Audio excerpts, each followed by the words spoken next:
You are standing at the edge of a gravel lot in Nebraska, and you do not yet know that 47 engines are already moving toward you across 3 counties. You do not know that the debt is coming due. Stay until the end. Tell us in the comments what town you're watching from tonight.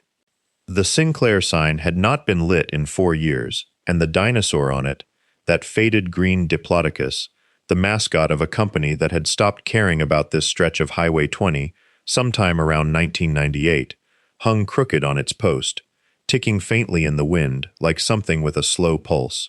She had noticed the sound the first night, lying on a mattress on the floor of the back office, and had decided she liked it. It meant the building was still alive in some small mechanical way, the way a body keeps twitching after the mind has already left. 6 weeks earlier, she had been a partner track associate at a firm in Omaha with her name 2 lines from the letterhead, billing 2,200 hours a year, arguing insurance defense cases she had stopped believing in around year 4. She had $412,000 in a retirement account and an apartment with a view of nothing, and on a Tuesday in March, during a deposition about a collapsed grain silo that had killed a man named Delbert Ackerman, she had put down her pen, walked out of the conference room, and never gone back for her coat. The station cost her $190,000, cash, all of it, plus another $30,000 she didn't have yet for the walk-in cooler and the pumps that hadn't passed inspection since the Bush administration. The town around it, population 860, according to a sign so sun-bleached the numbers were more suggestion than fact, had watched her arrive with the particular suspicion small places reserve for anyone who arrives by choice rather than necessity. She had grown up 4 hours east of here, in a house with a father who fixed transmissions for a living and said almost nothing about anything, and who had been dead 11 years now, of a heart that gave out in a Casey's parking lot on a Sunday morning in October. She still had his tools. She had never once, in 29 years, heard him mention a motorcycle. That morning, the morning it started, though she would not understand for weeks that it had started, the sky over the station was the color of a bruise healing, that particular Nebraska yellow-gray that meant heat was coming, real heat, the kind that would arrive by noon and sit on the flat land like a hand pressing down. She was behind the counter, counting a drawer that did not need counting, when she heard the bike before she saw it. One bike, then the low shudder underneath it that meant more than one, a sound that moved through the floor before it moved through the air. She set the drawer down without finishing the count and went to the window, and what she saw first was not the riders but the dust, a long brown ribbon of it climbing off the county road behind them, hanging in the still air the way smoke hangs in a closed room. She counted 8 machines before she stopped counting, the same way she'd once stopped counting the hours in a deposition when it became clear the number no longer mattered. They came in slow, unhurried, the particular unhurriedness of men who had never in their lives needed to prove they were in control of a room. She had read men like this before, across conference tables, though she understood immediately that the comparison was false. Those men had performed their menace, cultivated it in tailored jackets and silences timed for effect. These men did not perform anything. The leather was cracked in the way leather cracks from actual weather and not from a tannery's imitation of it.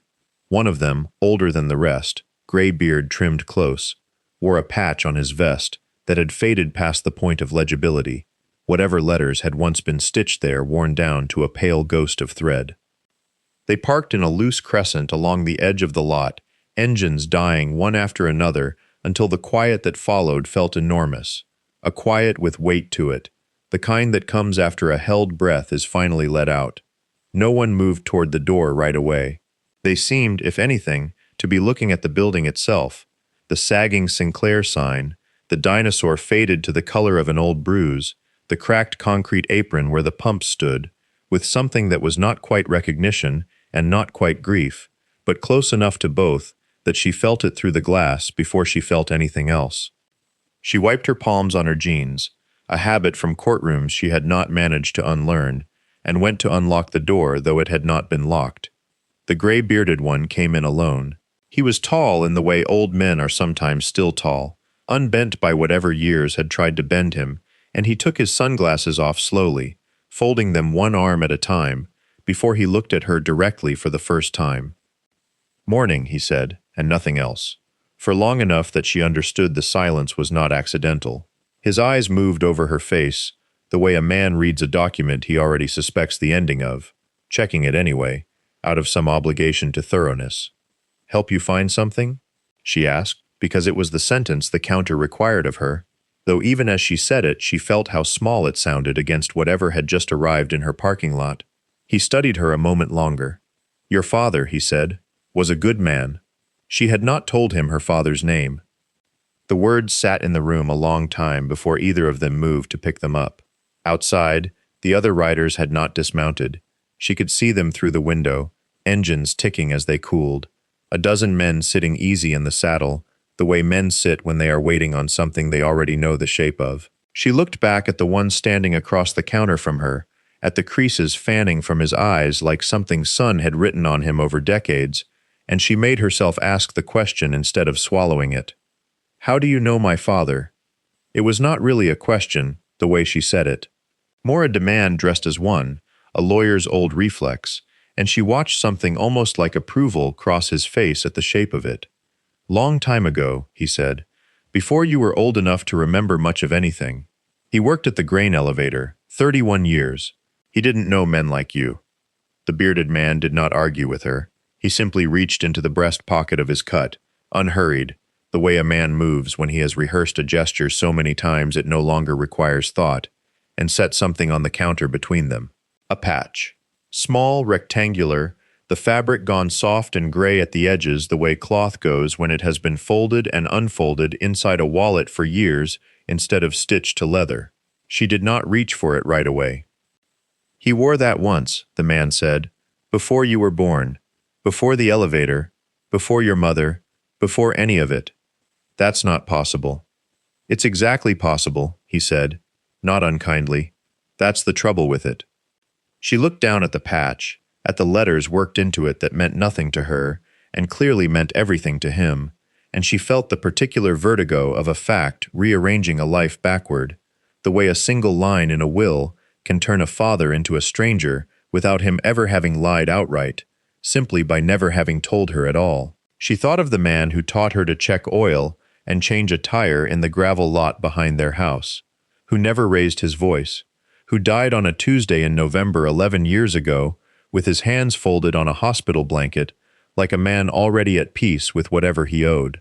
She had thought she knew the whole of him. What debt, she said finally, because the bearded man had used the word outside, through the glass, before she'd even opened the door, and she had heard it even though he hadn't spoken it to her yet. You said something about a debt. He nodded once, slow, as if she had finally asked the only question that mattered. That's why we're here, he said, but it's not mine to tell you all at once.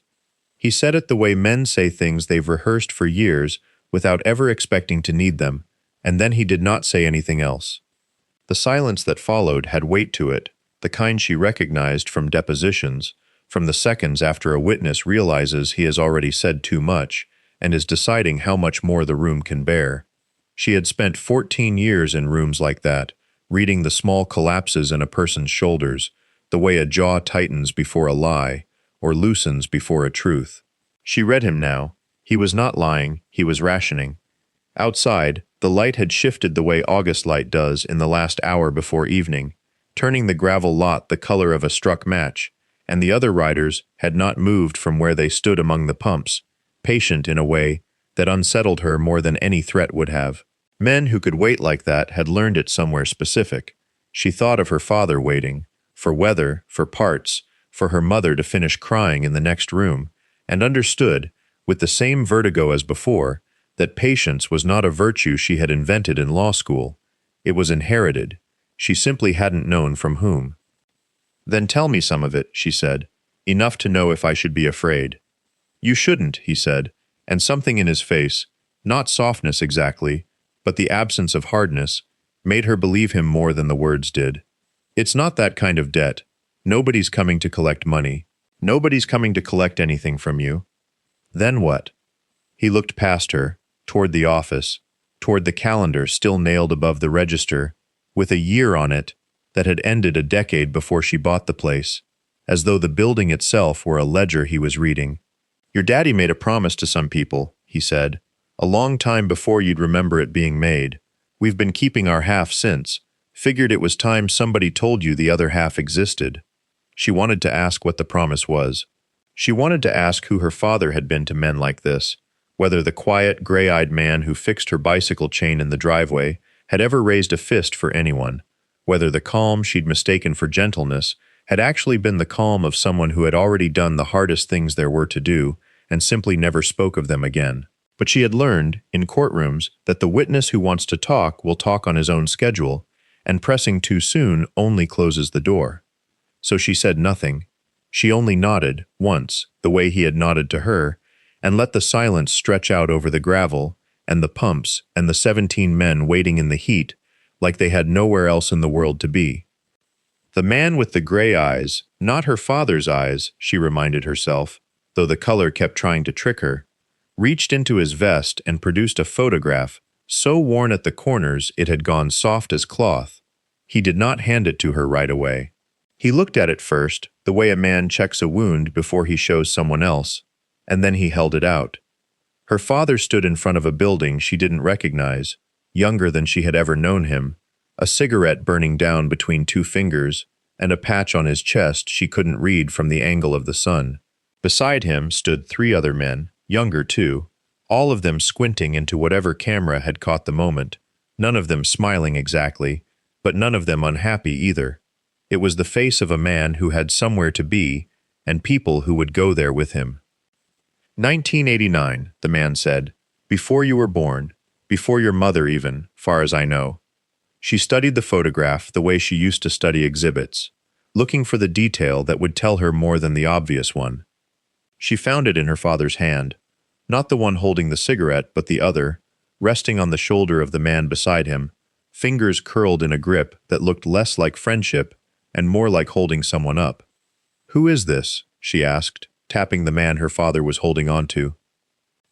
The gray-eyed man's jaw worked once, side to side, like he was deciding how much a stranger's daughter had earned in one afternoon. "That's the man your daddy's promise was made about," he said. "He's been gone 11 years now. Cancer, slow kind." He took the photograph back and folded it into a shirt pocket that already looked like it had held it 1,000 times before. But the promise didn't die with him. Way it works, it doesn't die with anybody.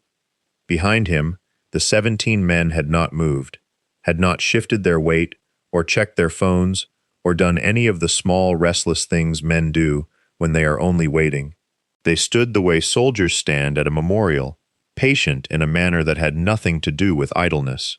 She thought of the fixed bicycle chain, the grease under her father's nails at the dinner table, the nights he came home late from what he'd always called helping a friend move, and never elaborated further. She thought of the sealed metal box in her mother's attic that no one had ever opened because no one had ever found the key.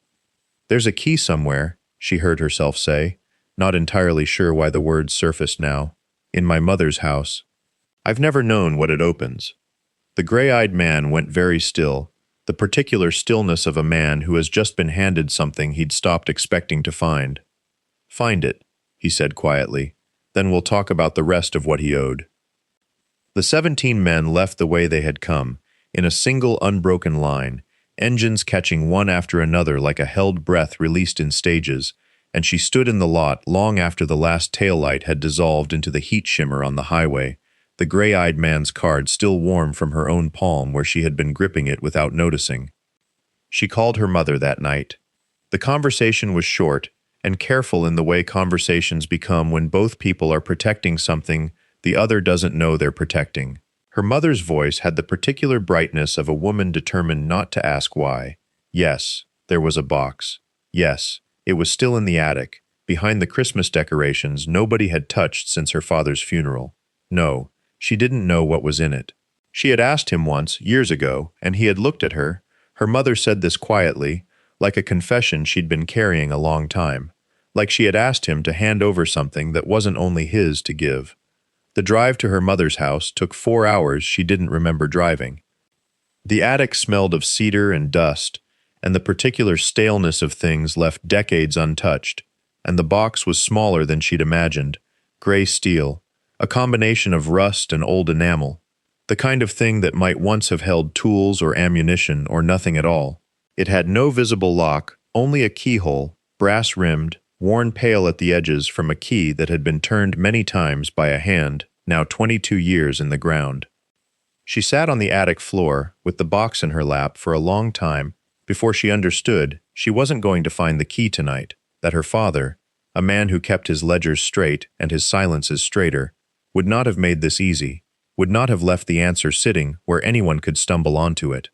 She thought of the dinner table, the grease under his nails, the nights he came home late and did not explain, and for the first time in her life she let herself wonder whether the man who had raised her, patient, unremarkable, endlessly present, had been living two lives so carefully separated that even his wife had never seen the seam. Downstairs, her mother had left the porch light burning, the way she always did, an old habit from waiting up. She carried the box down with her anyway, set it on the passenger seat like something that might wake if handled wrong, and drove back toward Black Ridge in the dark, with the radio off, the box's weight settling against her thigh at every curve of the highway. And somewhere past the county line, she found herself thinking not about the key, but about the 17 men who had stood so still, waiting for her to remember something she had never been told.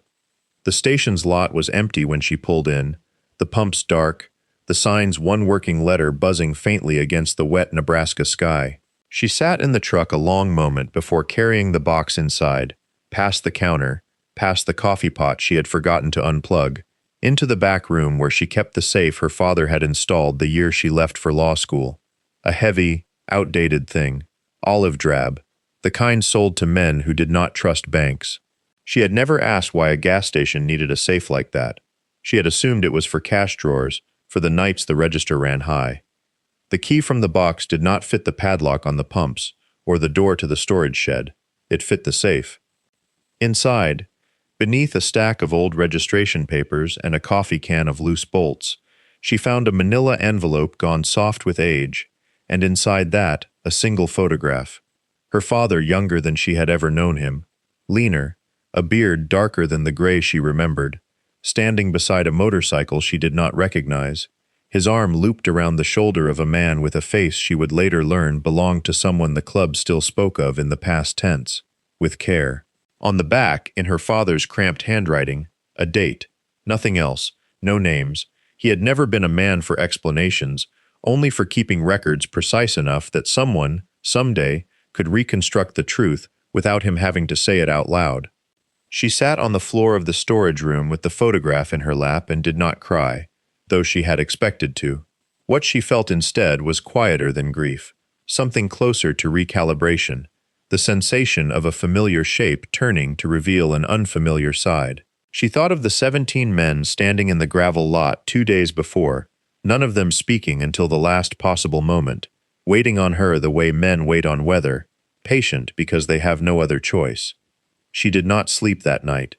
She sat behind the counter with the photograph propped against the register and the envelope open beside it, and when the sun came up gray and cold over the flat fields east of town, she was still there, still turning the date on the back of the photograph over in her mind, matching it against nothing, because she had no calendar of her father's other life to check it against, only the growing certainty that whatever had happened on that date, it had shaped every quiet, unexplained absence of her childhood, and that somewhere out there, someone still remembered it exactly.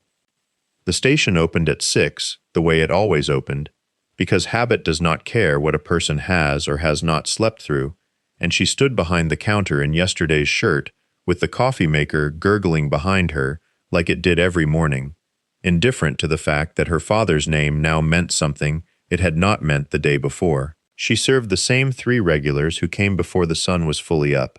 A hog farmer named Dellinger who paid for his gas in exact change, a woman who drove the school bus and bought the same pack of menthols every day, a retired lineman who never bought anything and simply liked to sit near the window with his coffee and watch the highway do nothing. She did not mention the photograph to any of them. She was not yet sure it was hers to mention. It was the lineman who noticed. He set his cup down at 11, looked at the register where she had left the photograph face up without thinking, and went still in a way that made her look up from the invoices. "That's the old chapter house," he said, "before the fire."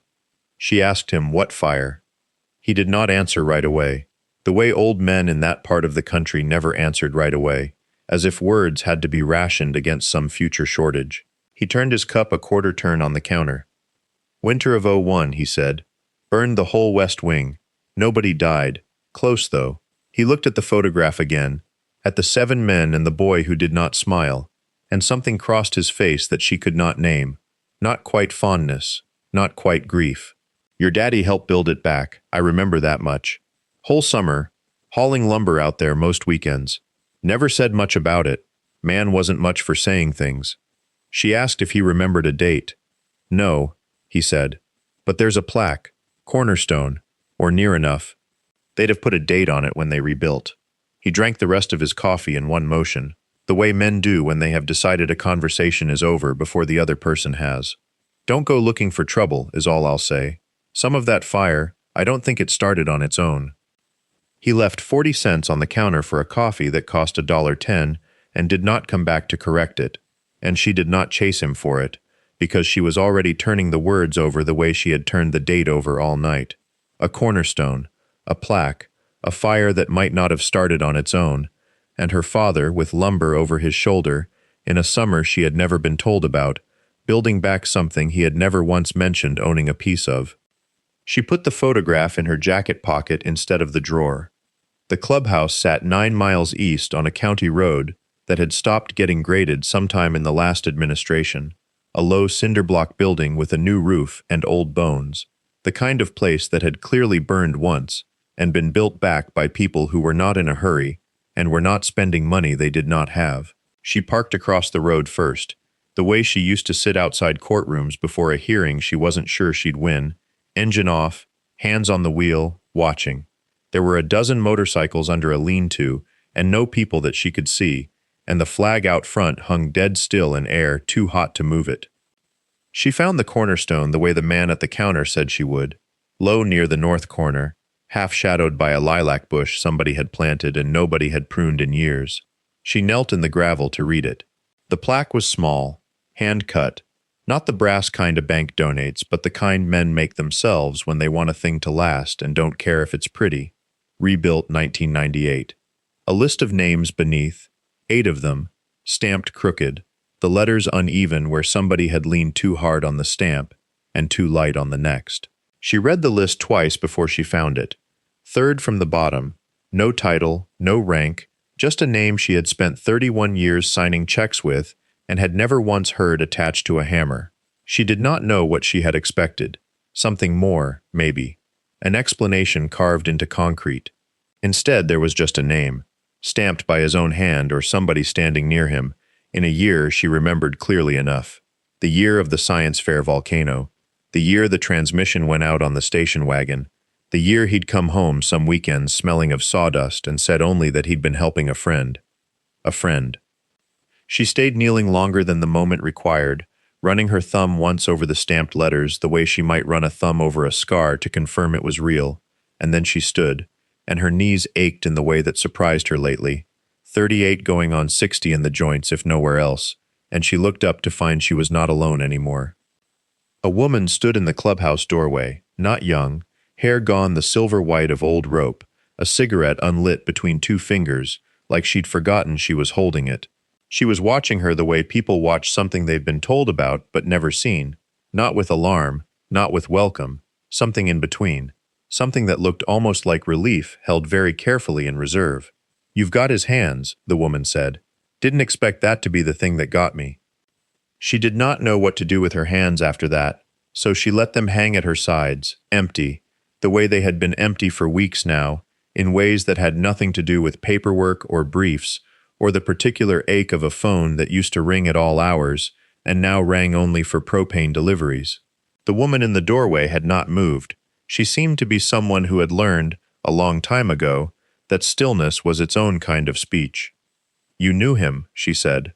It was not a question, though she said it like one, testing the shape of it in her mouth. Everybody who mattered here knew him. The woman finally looked down at the cigarette as if surprised to find it unlit, and did not light it. 20-some years is a long time to keep a promise nobody's watching you keep. What promise? The woman studied her a moment longer. the way a person studies a photograph trying to decide if the resemblance is real or something the mind supplies because it wants it to be. Then she said, "Not mine to give you. Not yet. There's an order to this. Same as there's an order to most things worth doing right." She stepped aside from the doorway, an invitation without warmth exactly, but without coldness either, something practiced, something that had clearly been rehearsed in the woman's mind long before this particular Tuesday arrived. "Come in out of the heat. You look like you haven't eaten today." She hadn't. She followed the woman into a room that smelled of coffee gone bitter on a burner, and of old cigarette smoke, soaked so deep into the paneling that no amount of years or Lysol had lifted it out, and along the far wall hung photographs in cheap frames, decades of them, men on machines in parking lots that no longer existed, men younger than she'd ever known men to be doing the same reckless, tender, unaccountable things men that age still did. She scanned them without meaning to, the way you scan a crowd for a face you're afraid to find and more afraid not to. "He's not up there," the woman said, watching her look. "We took his photos down after he died. After he asked us to." The woman set two mismatched mugs on a card table gone soft and gray at the corners. That's the kind of man he was. Didn't want reminding hung up where his girl might someday walk in and see it before she was ready. Something in her chest did a slow, careful turn, like a key testing a lock it wasn't sure would give. Ready for what? The woman poured coffee she hadn't asked for, and didn't offer cream, and for a moment did not answer at all, only looked at her the way the old dog by the door had looked at her that first morning at the station, assessing, patient, already half decided. "For the rest of it," she said finally, "drink that. It's going to be a longer conversation than you're expecting." The coffee was bitter and scalded at the bottom of the pot, the kind made for men who drank it black at 5 in the morning and didn't complain, and she held the mug with both hands like it might steady something the room kept trying to tip over. The trailer smelled of engine grease and menthol cigarettes and, underneath that, something dry and papery, old insurance forms maybe, or the accumulated breath of 100 meetings held at this same card table. The woman sat across from her with the unhurried patience of someone who had buried enough people to know that grief could not be rushed toward its own understanding. "Your father came to us in 1991, she said. "March. Cold as a well-digger's backside, he used to say. He wasn't looking for brothers. He was looking for a way to disappear from something, same as most of them were back then." "Disappear from what?" The woman's mouth tightened, not unkindly. "That's not mine to give you, not yet. Some of it he told me himself, sitting where you're sitting, and some of it I only ever got in pieces, the way you get a man's history when he'd rather bleed than talk." Outside, an engine turned over, caught, idled down to a low patient rumble, and someone laughed once, short and rough, before the sound faded toward the road. "He asked something of us," the woman continued, "not for himself. Men like that never asked for themselves. Not once in the years I knew him. He asked for you before you were old enough to know you needed asking for." She set the mug down harder than she meant to, coffee jumping the rim, dark against the gray table. "I don't understand what that means." "You will." The woman reached beneath the table and drew up a metal lockbox, dented at one corner, the kind of thing men kept war medals in, or divorce papers, or both. She did not open it. She only rested her hand flat on the lid, the way you'd rest a hand on a headstone you'd visited too many times to still feel strange doing it. "There's a ledger in here. Not money. He never asked for money, and God knows we never had much to spare him. It's names, dates, what was owed, and to who, and why." "Owed by him. Owed to him." The woman's eyes lifted, steady, unblinking, carrying in them something that looked almost like an apology and almost like a warning, the two feelings so close together they may have been the same thing, wearing different faces. "That's the part you're not ready to hear yet. But you came all this way already, not ready for the last 3 things you learned, and you took every one of them standing up. So I expect you'll manage this too." She did not open the box. She only slid it an inch closer across the table, close enough that its shadow fell across the mug, close enough that refusing it would have taken more will than reaching for it did. She reached for it. The lid was not locked. It came up on a hinge gone stiff with disuse, releasing a smell of cedar and old paper, and something fainter underneath, machine oil maybe, or the ghost of it, the way a garage keeps the memory of every engine that ever sat in it, long after the engine is gone. Inside, wrapped in a plastic bag gone brittle and yellow at the seams, was a composition notebook, the kind sold 3 for $1 at any drugstore in the county, its cover softened at the corners from handling. She did not open it right away. She held it the way she had learned, over the last 3 weeks, to hold most things that arrived in her life from this direction, carefully, and with the specific dread of someone who has already been surprised too many times to expect anything else. He wrote in this. Most nights. Not every night. When something needed remembering he thought he might not remember on his own. The woman's hands folded on the table, spotted with age, steady despite it. Your father was not a man who trusted his own memory. Said a man who trusts his memory is a man setting himself up to lie to himself later and call it forgetting. Outside, a truck passed on the county road, slow, its engine note rising and falling and fading, and in the silence after it she opened the notebook to the first page. The handwriting was small, cramped, slanted hard to the right, the hand of someone writing fast and not for an audience. The first entry was dated in a year she associated with nothing in particular. She would have been 9 that year, in a house 400 miles east of here, doing homework at a kitchen table she still remembered the color of. The date meant nothing to her. The name beside it did. She read it twice before she understood she was looking at her own name, misspelled the way her father had always misspelled it on birthday cards, 1 letter short, a habit she'd never once corrected him on because it had felt, even as a child, like something private between them, a small imperfection that was somehow only hers. Told them today, if it ever comes to it, if I'm not there, they look after her. Whatever it costs, whatever they think they owe me, this squares it. This is the only thing I've ever asked them for. The kitchen had gone very quiet. Not the comfortable quiet of before, but a different kind, thinner, the kind that comes right before a held breath is finally let out. He asked them to look after me, she said. It was not a question, though it came out sounding like one. He asked them, the woman said, before you were old enough to walk. She turned the page.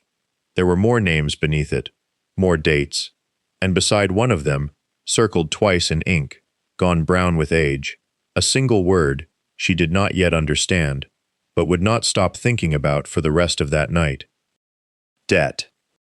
The word sat there in its circle of old ink, and she found she could not look away from it the way she could not stop touching a bruise to see if it still hurt. Debt, not a number, not a date crossed off, just the word itself, underlined twice as if her father had wanted to make sure that whoever read it after him would understand it was not a metaphor. What kind of debt? She said. The woman closed the ledger, gently, the way you'd close the eyes of something that had already stopped breathing, not the kind you pay with a check. Outside, the wind had picked up, and it moved through the gap under the screen door with a low, steady sound, like something breathing patiently in another room. She thought of the station, dark now, the pumps standing in the lot like sentries who did not know their shift had ended. She thought of the man with the cracked knuckles who had shown up asking about oil filters and left without buying any. She thought of her father's hands, the calluses on them that she had never asked about, the 2 mornings a month he disappeared before dawn and came back smelling of diesel and cold air, offering no explanation and expecting none to be requested. He never told me anything, she said. It surprised her how much it sounded like an accusation, even though she had not meant it as one. He told us not to, the woman said. That was the deal. You got to be just his daughter. Not, she paused, and there was something careful in the way she chose the next word, like setting down a glass she did not want to crack. Not ours. And now? The woman looked at her for a long moment, the kind of look that measured something and did not share the result. Now he's not here to keep asking. She wanted, badly, to ask what the debt had cost him, whether it had been the reason for the 2 days he came home limping and told her mother it was nothing, whether it explained the scar along his jaw that he said was from a fence wire and which she had believed until this very hour without ever once wondering why a fence wire would leave a mark shaped like a blade. But the questions crowded each other so thickly in her throat that none of them came out whole. Instead, she said, "Who circled it, the word?" "He did," the woman said, "the night before he died, in case anybody forgot what it meant." She stood, joints cracking audibly in the quiet, and reached for her coat off the back of the chair. "You'll want to sit with that a while before you decide anything." "Decide what?" The woman paused at the door, hand on the frame, and did not answer directly. "Whether you want to know the rest of it," she said, "or whether some daughters are better off not knowing what their fathers paid to keep them soft."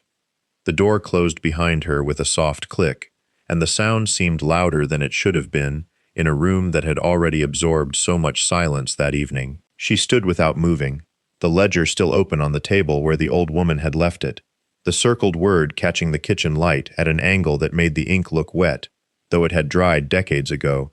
She did not sit with it. She could not. She carried the ledger to the counter instead, laid it flat beside the register where the fluorescent tube buzzed its same tired complaint, and read the entry again, as if a second reading might soften what the first had made hard. It didn't. The numbers were the numbers. The word was the word. Her father's handwriting, careful even in whatever state he'd been in that night, had pressed hard enough into the paper that she could feel the shape of the letters with her fingertip on the page beneath. Outside, a truck downshifted somewhere past the county line, the sound rolling flat across the dark fields, the way sound does out here, unobstructed, traveling farther than it has any right to. She listened to it fade and thought about fence wire, about scars, about the particular economy of a marriage where a wife learns which questions cost more than they're worth to ask. Her mother had known. That was the part she kept returning to, turning it like a stone in her palm. Her mother had watched him come home limping and had accepted the lie about the fence, not because she believed it, but because belief wasn't required, only the willingness to let a thing stay buried where he'd buried it. That was its own kind of debt, she thought. A woman paying down her husband's silence with her own. She thought of the man with the cracked knuckles who'd first mentioned the word weeks ago, how he'd said it and then looked away as if he'd handed her something heavier than he meant to. She thought of the pump islands outside, empty now, the Sinclair sign swaying faintly on its post, though there was no wind she could feel through the glass. Near midnight, she went looking for the box again, the one from the closet, and found beneath the folded flag and the photographs a second envelope she'd missed the first time, tucked flat against the cardboard bottom. It held no letter. Only a photograph, older than the others, edges soft with handling. Her father, younger than she'd ever known him, standing beside a bike she didn't recognize, one arm slung around the shoulders of a man whose face had been cut away entirely, not torn by accident but excised, deliberately, with scissors, leaving a clean white absence where a face should have been. She stood a long time looking at the shape of the missing man before she understood that whoever he was, someone had wanted him erased, and that her father had kept the picture anyway. She turned the photograph over, half expecting more absence, and found instead a date written in pencil, so light it had almost surrendered to the paper. A month, a year, nothing else. No name, no place. She did the arithmetic without meaning to. The year put her father at 26, unmarried, 3 years before he'd meet the woman who would become her mother, 5 years before the ledger in the strongbox began its careful accounting. She held the photograph under the lamp and studied the cut edge where the second man's face had been, and saw that the scissors had not trembled. Whoever had done it had taken their time.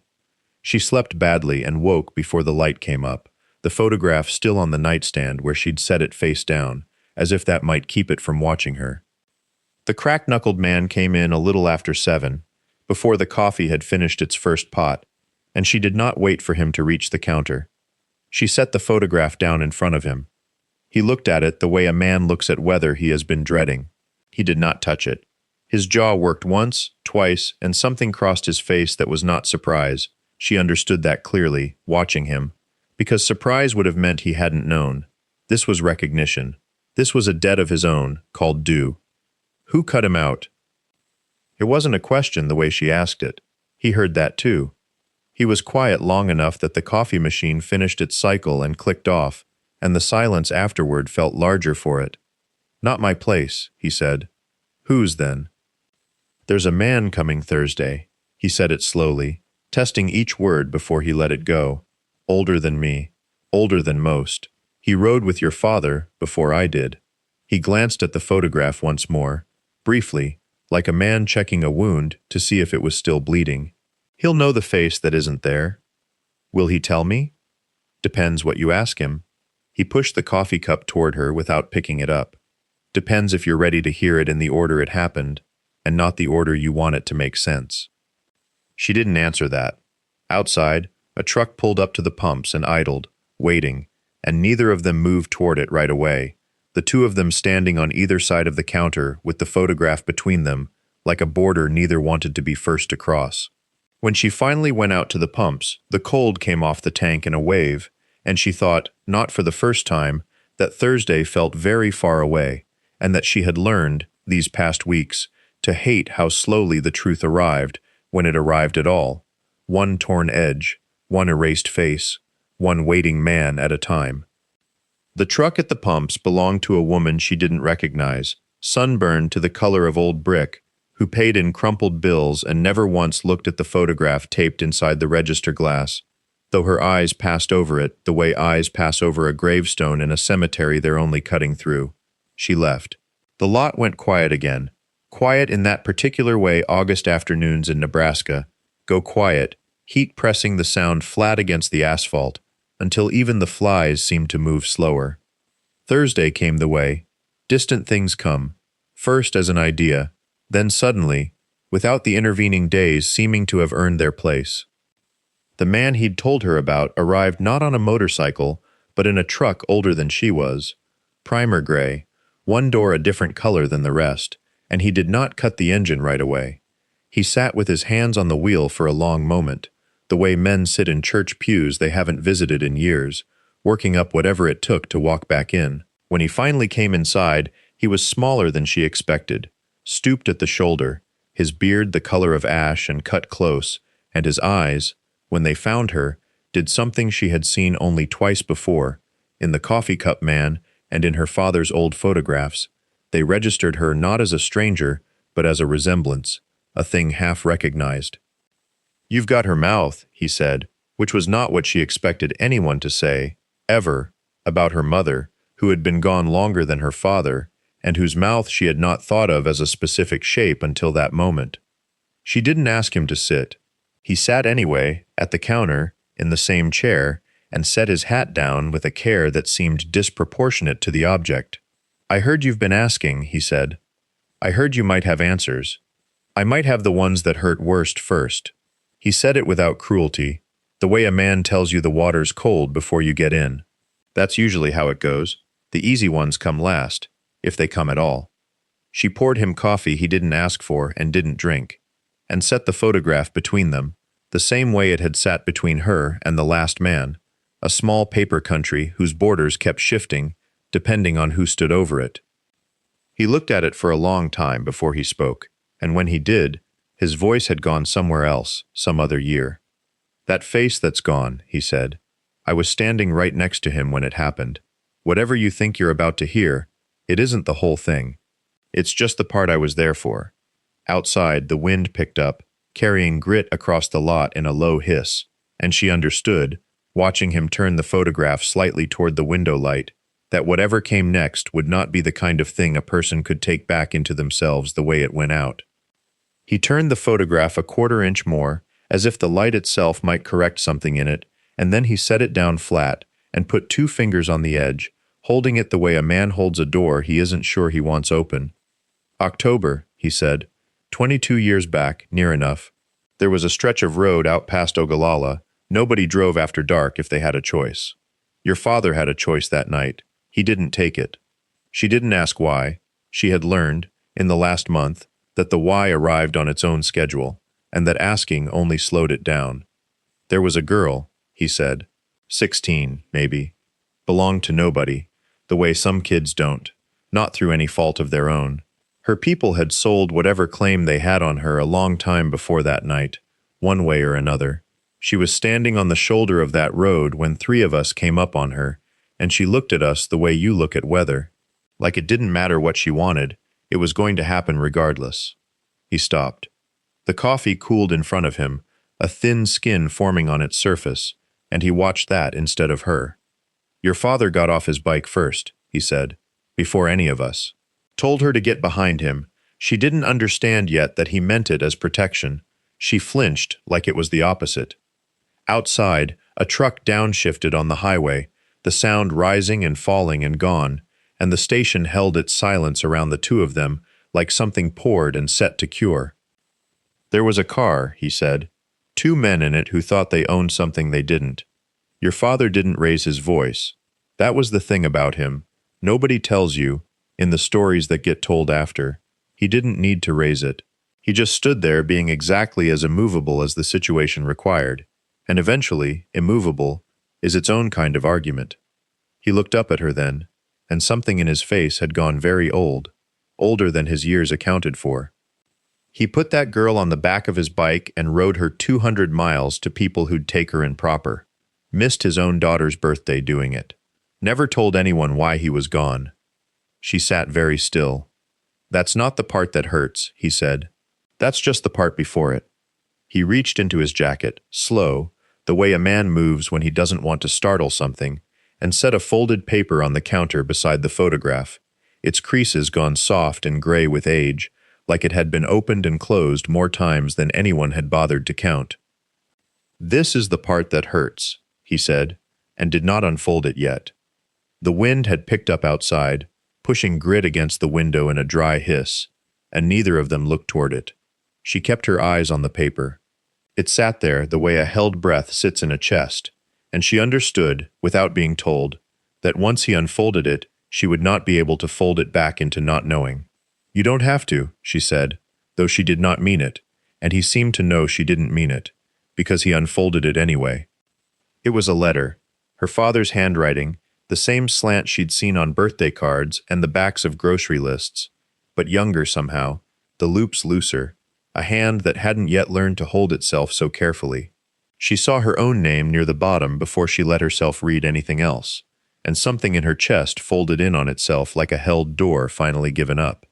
He wrote this the year you were born, the old man said, gave it to the chapter for keeping, some promises a man doesn't trust himself to carry alone.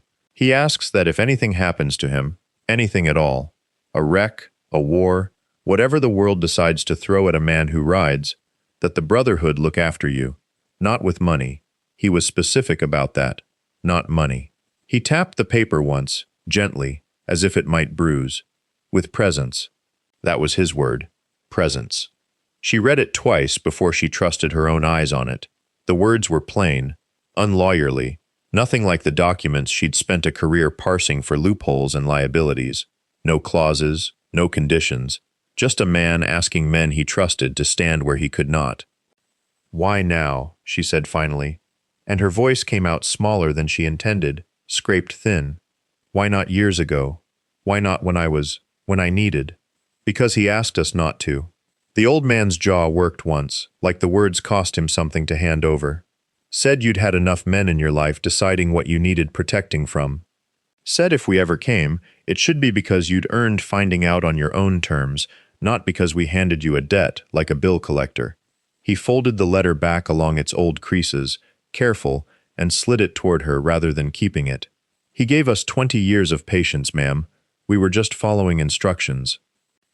Outside, the wind dropped as suddenly as it had risen, and in the quiet that followed she could hear the station's old clock ticking behind the register, counting seconds that had, until this afternoon, belonged to a version of her life that no longer entirely made sense.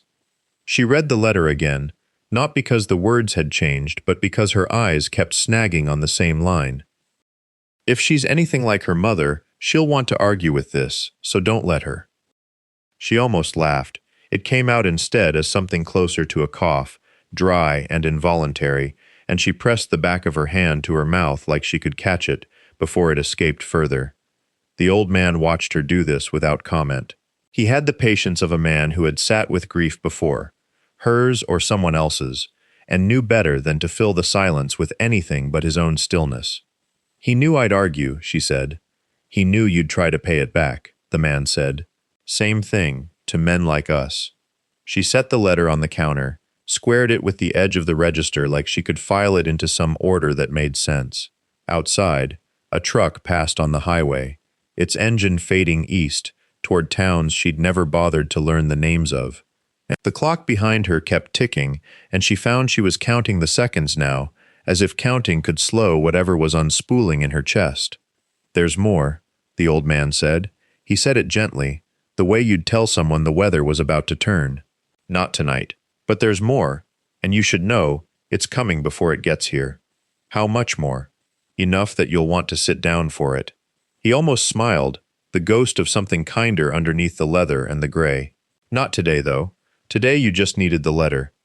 She looked past him, out through the window where the light had gone long and copper-colored across the lot, catching the dust in the air like something suspended, unwilling to settle. Her father's handwriting sat folded on the counter, small and slanted and entirely unfamiliar, and yet she recognized something in it anyway. The same economy of words he'd used at the dinner table, the same refusal to explain himself when explaining would have cost him less than the silence had. "He never once mentioned any of this," she said. 26 years. Not once." "No, ma'am." The old man reached for his hat, turned it once in his hands, like he was deciding whether the visit was over. But he thought about it. Every year, near this time, one of the younger men used to ride with him back then.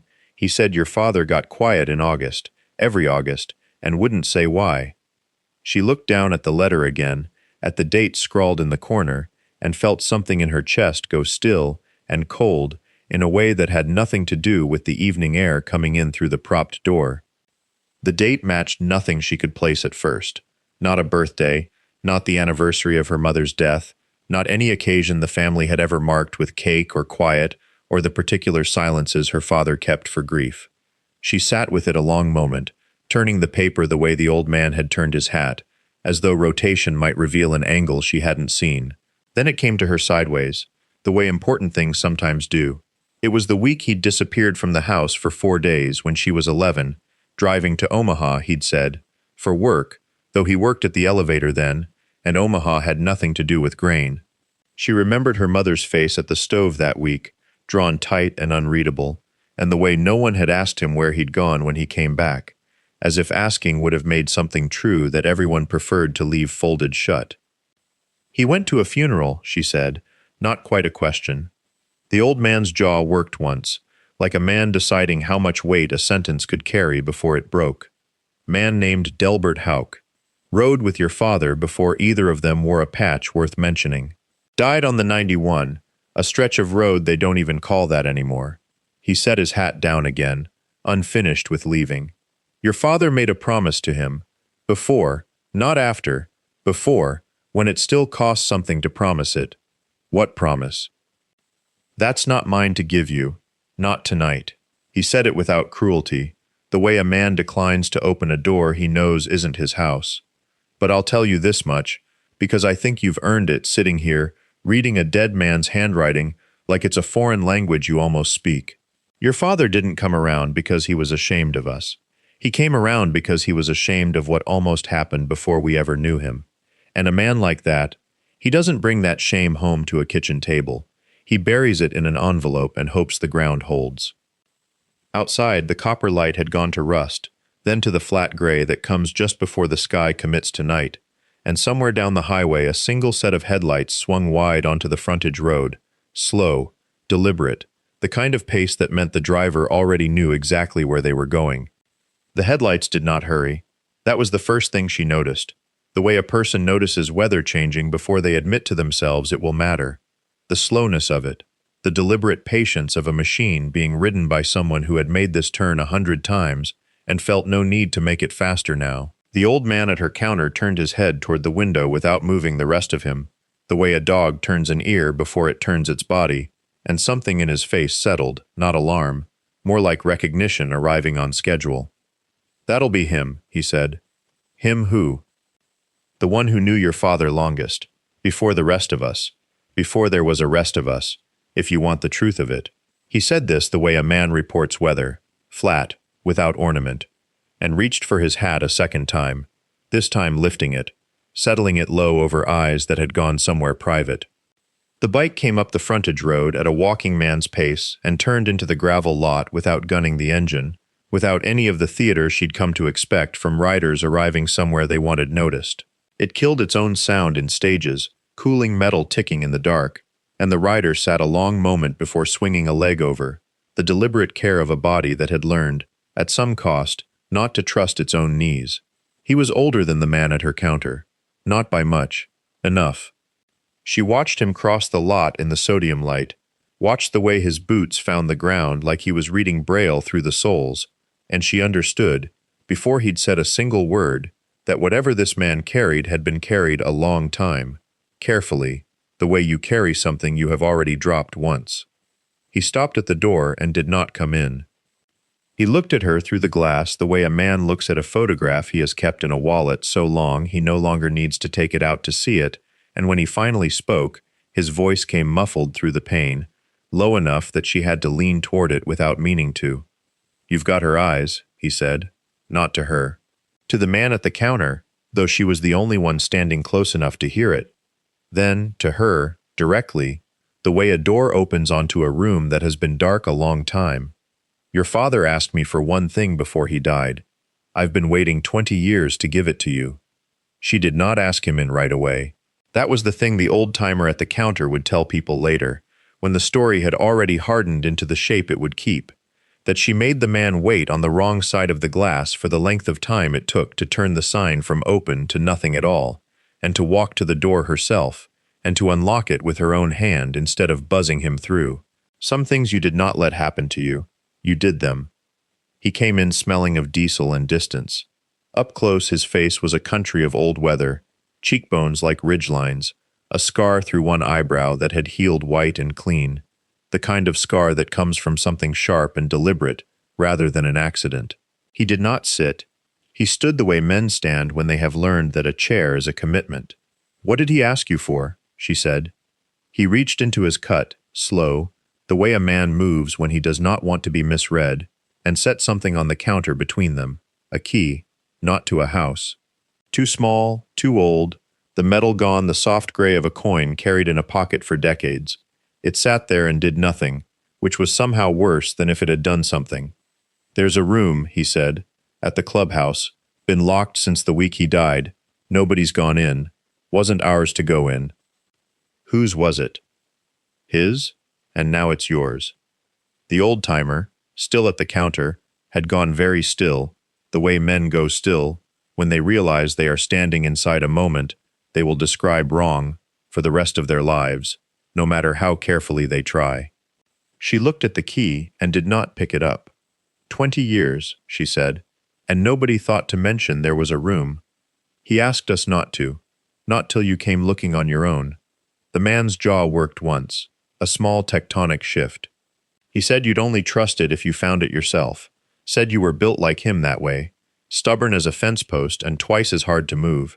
Outside, the sodium light buzzed against the dark, and somewhere past the pumps, a truck downshifted on the grade, the sound rolling off toward the horizon and gone. She thought of the ledger folded now in the drawer beneath the register, the names she had matched to faces one at a time, like a woman learning a language no one had offered to teach her. "Take me there," she said. He nodded once, the way men nod when a debt they have carried a long time is finally about to change hands, and did not say that it wouldn't be easy, because some things a man lets a woman find out for herself. The room was behind the clubhouse, past the bar with its cigarette-scarred wood, and the wall of photographs she had learned by now not to look at too long, down a hallway that smelled of motor oil and old carpet. He stopped at a door with a padlock gone orange with rust and worked the key with the patience of a man who had done this before, or imagined doing it many times. The door opened onto dust. Not neglect, preservation. Someone had sealed this room the way a person seals a wound, carefully, meaning to come back.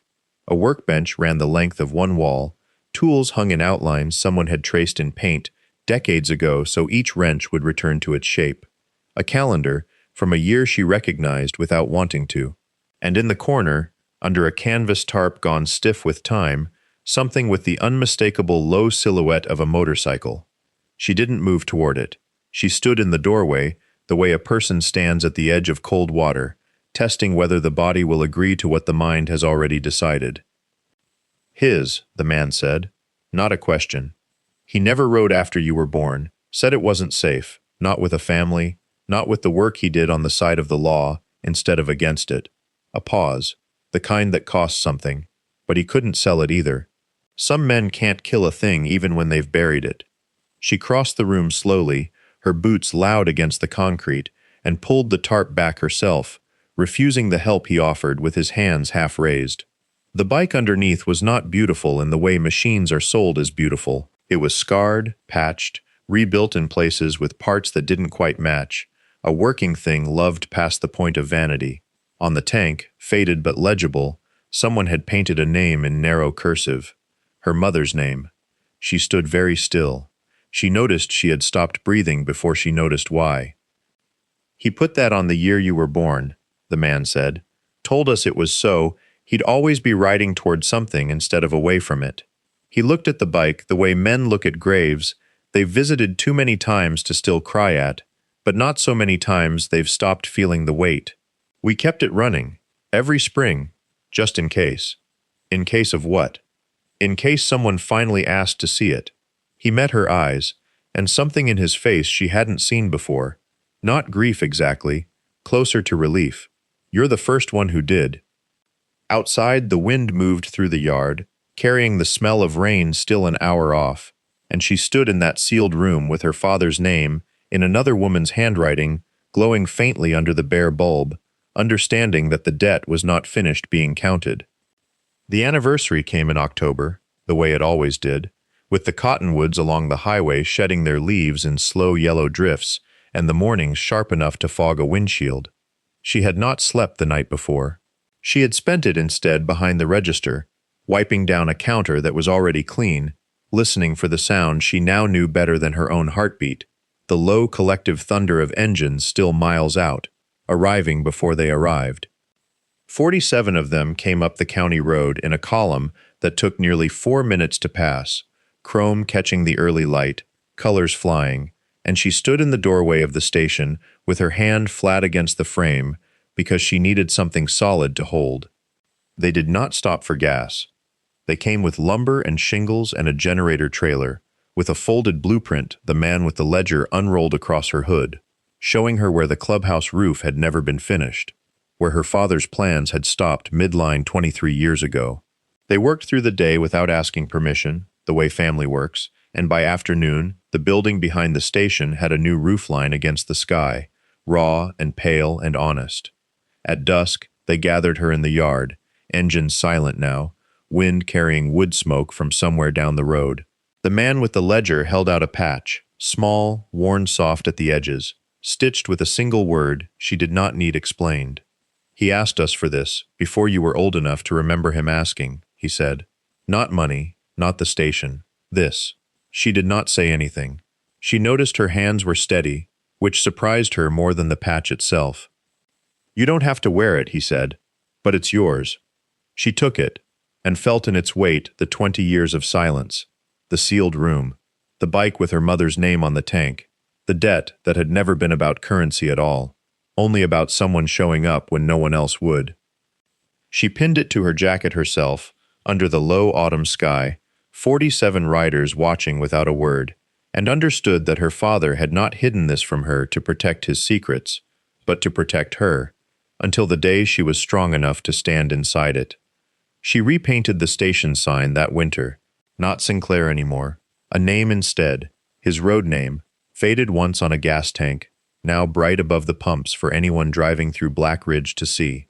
People still stop there for gas. Some ask about the sign. She tells them only this, that some debts aren't paid, they're kept.